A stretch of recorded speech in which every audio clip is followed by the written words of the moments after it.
তাহলে প্রেসিডেন্টকে সরিয়ে দেওয়ার পরে যে প্রেসিডেন্ট হন না কেন সেনাপ্রধানের বিপদ আছে। তো তিনি জেনে শুনে নিজের ঘাড়ের উপরে এই বিপদটি নেবেন না। সামান্য প্রেসিডেন্টের সমস্ত ছবি নামিয়ে ফেলতে হবে বিভিন্ন দূতাবাস থেকে। তো ধারণা করা হয় যে তাহলে প্রেসিডেন্টকে সরিয়ে দেওয়ার চিন্তা, প্রেসিডেন্টকে সরিয়ে দিয়ে কে প্রেসিডেন্ট হবে?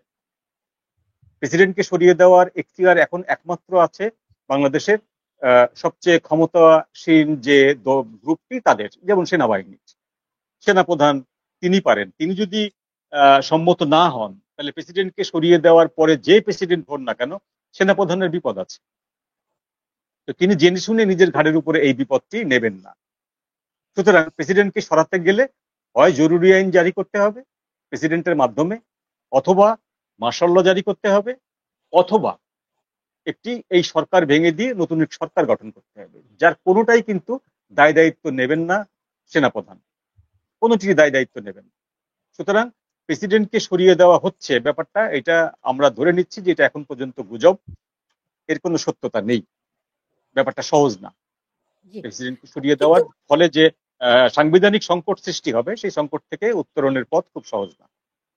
কিন্তু কোনো একটা জায়গায় তো কিছু একটা হচ্ছে। আপনি দেখেন ডক্টর ইউনূস হঠাৎ করেই বললেন তার মানে ছাত্ররা তার নিয়োগকর্তা নয়, এটি আর উল্লেখ করছেন না, ছাত্রদেরকে আর নিয়োগকর্তা বলছেন না, বলছেন জনতা তার নিয়োগকর্তা। হ্যাঁ হ্যাঁ, ছাত্ররা তাকে ব্লেম দিয়েছে তারেক রহমানের সাথে বৈঠক করার কারণে ছাত্ররা তাকে ব্লেম দিয়েছে যে এটা কোনো সরকার প্রধানের কাজ না, তিনি আমাদের সাথে বেইমানি করেছেন। না না সেটা ছাত্রদের এতদিন পরে মনে হলো কেন? সঙ্গে সঙ্গে কি তাদের মনে হয়নি? মানে কোন না, তাদের আগেও মনে হয়েছে, তাদের আগেও মনে হয়েছে। যেমন জুলাই ঘোষণাপত্র যেদিন পাঠ করা হয় ওই দিনই তারা ব্যাপারটা বুঝতে পেরেছে যে জুলাই ঘোষণাপত্রে তাদের জন্য সেই রকম জোরালো কোনো কিছু নেই। তাদের ইন্ডেমিনিটি দেওয়ার কথা ছিল যেটা, সেটা চাপিয়ে দেওয়া হয়েছে পরবর্তী নির্বাচিত সরকারের উপরে। সুতরাং পরবর্তী নির্বাচিত সরকার যদি বিএনপি হয় তাহলে ধরে নেওয়া যায় যে বিএনপি এদেরকে ইন্ডেমিনিটি দেবে না। সুতরাং সেই সময় থেকেই তারা সরকারের উপর থেকে আস্থা তুলে নিচ্ছে বা আস্থা পাচ্ছে না জুলাই ঘোষণা থেকে। এখন পরবর্তীতে তারেক জিয়ার সাথে বৈঠকের ব্যাপার বা সরকারের যে আগামী প্ল্যান, সেই প্ল্যানের ভিতরে এনসিপি না থাকার যে বিষয়গুলো, এনসিপি কে আসন বন্টনের ক্ষেত্রে বিএনপির অনমনীয় মনোভাব, সবকিছু মিলিয়ে তারা বুঝতে পারছে যে তাদের হালে পানি নেই। তো হালে যখন পানি নেই তখন তারা মুখ খুলেছে, স্বাভাবিক ব্যাপার। আর যখন তারা মুখ খুলেছে তখন তাদের উপরেও প্রফেসর ইউনূস আর ভরসা করতে পারছেন যে এরা নিজেদের পা যখন শক্ত করতে পারেনি মাটিতে, তখন এদের উপরে আমার ভরসা করার কোনো সুযোগ আর নেই। যে কারণে তিনি ভরসার জায়গাটাকে ছাত্রদের উপর থেকে ট্রান্সফার করে জনতার কাছে নিয়ে আসতে চাইছেন। আমেরিকা যেটা শুরু করেছিল সেটা ফিনিশ করতে পারছে না, তারা লেজে গোবরে অবস্থা হয়ে যাওয়ার পরে এখন যেটা হচ্ছে যে ট্রেসি অ্যান্ড জ্যাকবসন যে ঘন ঘন সবার সাথে বসছেন, বৈঠক করছেন, এগুলো হচ্ছে এখান থেকে বেরিয়ে যাওয়ার একটা চেষ্টা। এই যে গোজামিল পাকিয়ে গেছে, ভোট পাকিয়ে গেছে, এখান থেকে আমেরিকা সেফ এক্সিট নেওয়ার চেষ্টা, বেরিয়ে যাবে। তো বেরিয়ে যাওয়ার আগে কি করতে হবে? বেরিয়ে যাওয়ার আগে তো একটা স্টেবল পজিশন সৃষ্টি করে যেতে হবে। সেটা কি? সেটা হলো যে এই সরকারকে হয় স্ট্রং করে রাখতে হবে অথবা এই সরকারের বদলে অন্য কোন সরকার ব্যবস্থা করতে হবে। তো তারা সেই লক্ষ্যে তারা প্রধান বিচারপতির সঙ্গে বসেছিলেন। প্রধান বিচারপতি সম্মতি দেননি। যতদূর আমরা জানতে পেরেছি প্রধান বিচারপতি ক্ষমতা গ্রহণে সম্মতি দেননি। এরপর তারা বিভিন্ন দলের সাথে বসেছেন, তাদের পরামর্শ করেছেন, এমনকি তারা ভারতের সাথে কথা বলেছেন, ভারতের পররাষ্ট্রমন্ত্রীর সাথে কথা বলেছেন, ভারতের ন্যাশনাল সিকিউরিটি অ্যাডভাইজারের সাথে কথা বলেছেন, কিন্তু কোনো জায়গা থেকে কোনো সুরাহা আসেনি। তো তারই ভেতরে এক ধরনের একটা জোয়ার চালু হলো যে বিদেশে যত আমাদের দূতাবাসগুলো আছে সেখান থেকে রাষ্ট্রপতির ছবি নামিয়ে ফেলার আদেশ, এরকম একটি পরস্পর বিরোধী খবর আসলো। খবরের সত্যতা সম্পর্কে আমি জানি না, শোনা কথা যে সোশ্যাল মিডিয়ায় ভাইরাল হলো যে মানে জনতাকে তার নিয়োগকর্তা বানাতে চাচ্ছেন। তো সেই ক্ষেত্রে এই যে পুরনো নিয়োগকর্তারা, তাদের পরিণতিটা কি হবে এখন? সুমি খান? না, সুমি খান আবার ফ্রিজ হয়ে গেছে। হ্যাঁ, এখন একটা কথা আমার হাসি পাচ্ছে ভাবতে, আমি বলছি কি সুলতানা, এখানে কখনোই আমি এই যে সুমি খান, আপনার কথা একদমই শুনতে পাই না, আপনার হেডফোনটা আসলে কাউকে ভরসা করেননি। সুমি খান, আপনার কথা আমি শুনতে পাই না, আপনার হেডফোনটা বদলান, আপনার কথা শুনতে পাই না আপা। জি, মঞ্জুরুল হক, আপনি যদি একটু বলেন যে মানে তাহলে পুরনো নিয়োগকর্তা ছাত্রদের কি হবে এখন, তাদের ভবিষ্যৎ কি, তাদের এক্সিটই বা কি হবে? তারা তো এখন শুনতে নির্বাচন পাচ্ছেন? চাচ্ছে না। এখন দেখার বিষয় যে তারা নির্বাচন চাচ্ছে না, জামাতও সেভাবে নির্বাচন চাচ্ছে না, এবং তাদের পেছনের যে নেপথ্য যারা পরামর্শক আছেন তারাও কেউ নির্বাচন চাচ্ছেন না। নির্বাচন চাচ্ছে শুধুমাত্র এখন বিএনপি। এখন যদি সরকার যদি সত্যি সত্যি নির্বাচন দিয়ে বসে ফেব্রুয়ারি মাসে, তাহলে বুঝতে হবে যে বিএনপির ক্লিয়ার, জয় হলো, বিজয় আমার হলো। এখানে একদম পরিষ্কার। আচ্ছা আচ্ছা, সুলতানার ইন্টারনেট আজকে বেশ সমস্যা করছে। হ্যাঁ, আমি তো সবই তো ঠিক দেখতে পাই। জি তো জি, এখন ধরুন যে তারা যখন বুঝতে পারবে যে তারা তাদেরকে আর নির্বাচন হয়ে গেলে তাদের আসলে কিছু করণীয় নেই, তারা নিজেদের ক্ষমতা বলে খুব একটা 2-4টে আসন পেতে পারে, বাদ বাকি কিছুই পাবে না। এবং বিএনপি তাদেরকে 19টার বেশি আসন দেবে না, তারা 57টা না 58টা এরকম বা 60টা চেয়েছিল, দেবে না। সুতরাং তারা যে কোনো মূল্যে এখন নির্বাচনটা প্রতিহত করার চেষ্টা করবে, নির্বাচন করার দরকার নেই এটা প্রমাণ করার চেষ্টা করবে। আর বিএনপি ক্রমাগত চাপ দিতে থাকবে যেন নির্বাচন হয়। তো আলটিমেটলি নির্বাচন আদৌ হবে কিনা ফেব্রুয়ারি মাসে এ বিষয়ে আমি সন্দিহান। দেখা যাক এখন পরবর্তীতে চাপ, প্রতিচাপ, পাল্টা চাপ, কে জয়ী হয়। জি। সুমি খান, শুনতে পান আপনি? না, সুমি আপা আনমিউট করতে হবে, সুমি আপা আনমিউট করেন। হ্যাঁ, আচ্ছা, হ্যাঁ, আমি যেটা বলতে চাইছি যে ডক্টর ইউনূস কখনোই কাউকে ভরসা করেননি তাকে নিজেকে ছাড়া, সেটা বারবার প্রমাণিত হচ্ছে।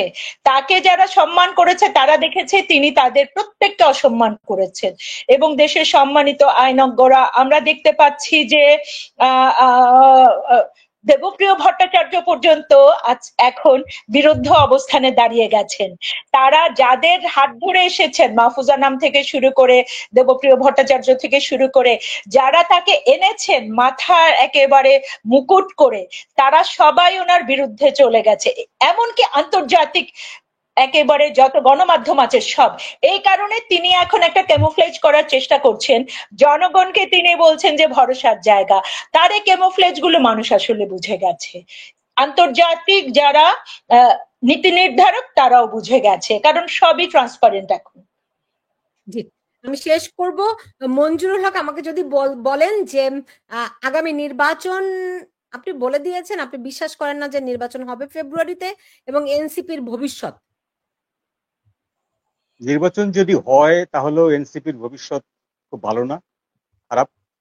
আর যদি নির্বাচন না হয় সেক্ষেত্রেও এনসিপির ভবিষ্যৎ নেই।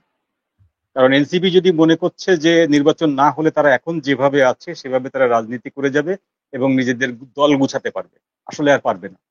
কারণ সারা দেশের বিভিন্ন জায়গায় এখন এনসিপির বিরুদ্ধে জনগণের ক্ষোভ দেখা যাবে, ছাত্রদের ক্ষোভ দেখা যাবে। এখন আমাদের সবারই মনে আছে যে ঢাকা ইউনিভার্সিটি এই আন্দোলনে, জুলাই আগস্ট আন্দোলনে খুব একটা বড় ভূমিকা কিন্তু রাখেনি। সবচেয়ে বড় ভূমিকা রেখেছিল প্রাইভেট ইউনিভার্সিটির শিক্ষার্থীরা। তো সেই প্রাইভেট ইউনিভার্সিটির শিক্ষার্থীদেরকে টোটালি বঞ্চিত করা হয়েছে সরকার গঠনের পরে। তাদেরকে কোনো একটি পোস্ট, কোনো একটি পদ বা কোনো একটি জায়গায় তাদেরকে তাদের নাম নেওয়া, তাদেরকে ডাকা, কোনো কিছু করা হয়নি। এটা কমপ্লিটলি ডিমলিশ করে দেওয়া হয়েছে প্রাইভেট ইউনিভার্সিটির ছেলেদেরকে।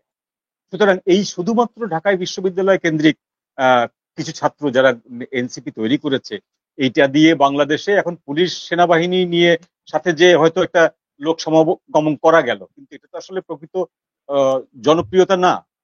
প্রকৃত জনপ্রিয়তা হচ্ছে যে আপনি কোথাও ডাক দিলেন, সেখানে 1 লাখ লোক, 10,000 লোক, 5,000 লোক জড়ো হলো, সেটা তো হচ্ছে না। এখন তারা যদি নির্বাচন হয় তবুও তাদের পায়ের তলায় মাটি নেই, যদি নির্বাচন না হয় তবুও তাদের পায়ের তলায় মাটি নেই, কারণ স্বার্থের সংঘাতে জামাত এবং বিএনপির সাথে তাদের দ্বন্দ্ব অনিবার্য। আর আমার একটা কথা ফেব্রুয়ারিতে আছে সুলতান, সুতরাং ফেব্রুয়ারিতে নির্বাচন হবে না এই কথার উপরে আমি আবারও জোর দিয়ে বলছি যে এই ধরনের একটি কেওয়াজ তৈরি হবে এই তিন দলের স্টেক হোল্ডারদেরকে নিয়ে। সেই কেওয়াজের সাথে আন্তর্জাতিক কিছু কেওয়াজ যোগ হয়ে নির্বাচন করার পরিবেশ নেই, এরকম একটি বাক্য দিয়ে আসলে নির্বাচন আবার পিছাবে। ধন্যবাদ। এখানে আমার একটু কথা আছে, যদি আপনি হ্যাঁ আমি বলছি কি যে এনসিপির বিরুদ্ধে ক্ষুব্ধ শুধু নয়, অপরাধের সর্বনিম্ন হচ্ছে গিয়ে নারী নির্যাতন বা চাঁদাবাজি। এনসিপির প্রতিটা জায়গায় এই নারী নিগ্রহ, তাদের নেত্রীদের হেনস্থা করা, শ্লীলতাহানি করা সমানে এনসিপি নেতারা প্রকাশ্যে প্রমাণিত। তাদের এই অপরাধগুলো তাদের মধ্যে একটি দল আসলে কিভাবে হতে পারে, এত সহজ না একটা পলিটিক্যাল পার্টি করা। সেটা কখনো এনসিপি পলিটিক্যাল পার্টি নয়। এনসিপি কখনো দাঁড়ানো তো বহু দূরের কথা, তারা নিজেরাও ভাবে না যে এই দলটা দাঁড়াবে। তারা নিজের হচ্ছে গিয়ে ঠকবাজতে গা উজাড় হবার জোগাড় তাদের। তারা প্রত্যেকে জানে প্রত্যেকে ভয়ঙ্কর অপরাধ করে যাচ্ছে, কোটি কোটি টাকা চাঁদাবাজি, নারী নিগ্রহ, নারী নির্যাতন, অত্যাচার, চাঁদাবাজি, সবগুলো অপরাধ তারা প্রত্যেকে করছে। যে কারণে উমামা থেকে শুরু করে তাদের প্রত্যেকটা প্রভাবশালী নারী নেত্রীরা নিজেদের হতাশা প্রকাশ করেছে। আর নির্বাচন কখনোই হবে না, সেটা আইনগত সংকট থেকে শুরু করে ইউনূস কখনোই নির্বাচন চাননি, দেবেও না। এই সরকারের অধীনে এই সরকার পুরোটাই অবৈধ একটি সরকার, যে কারণে তাদের বৈধ হবার পথ আসলে কোনোভাবেই নেই। এই কারণে নির্বাচন হবার কোনো সুযোগ নেই। আরেকটা হচ্ছে গিয়ে ঢাকা বিশ্ববিদ্যালয়ে ভূমিকা রাখার কোনো সুযোগ ছিল না। কোনো প্রাইভেট বিশ্ববিদ্যালয়গুলোর ছাত্রদেরকে যেভাবে মোটিভেট করেছিল ওরা, সাধারণ ছাত্রদেরকে, গণজাগরণ মঞ্চের পরে তারা ভয় পেয়ে গেছিল ৭১-এর ঘাতক শক্তি। তারা মেটিকুলাস যে প্ল্যানটা শেখ হাসিনার বিরুদ্ধে বলেন, আওয়ামী লীগের বিরুদ্ধে বলেন, এটাকে একটা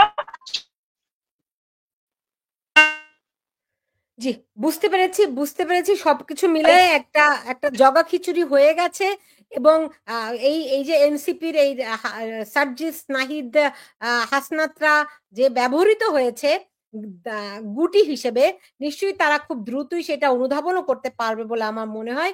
যে এখান থেকে বাংলাদেশের মুক্তি রয়েছে তা কিন্তু নয়, মুক্তির পথ অনেকটা দূরেই আছে বলা যেতে পারে। তো তবু প্রতিবাদ যেমন জারি রাখতে হবে, তেমনি করে আর সচেতন যারা রয়েছেন তাদেরকেও অবস্থান ভূমিকা নিতে হবে, যাতে করে আমাদের দেশটি আমাদের কাছ থেকে হাতছাড়া হয়ে না যায়। এ ব্যাপারে অত্যন্ত সচেতন থেকে খুবই দৃঢ়তার সঙ্গে পরিস্থিতি মোকাবেলা করার জন্য বাংলাদেশের মানুষকে প্রস্তুত হতে হবে।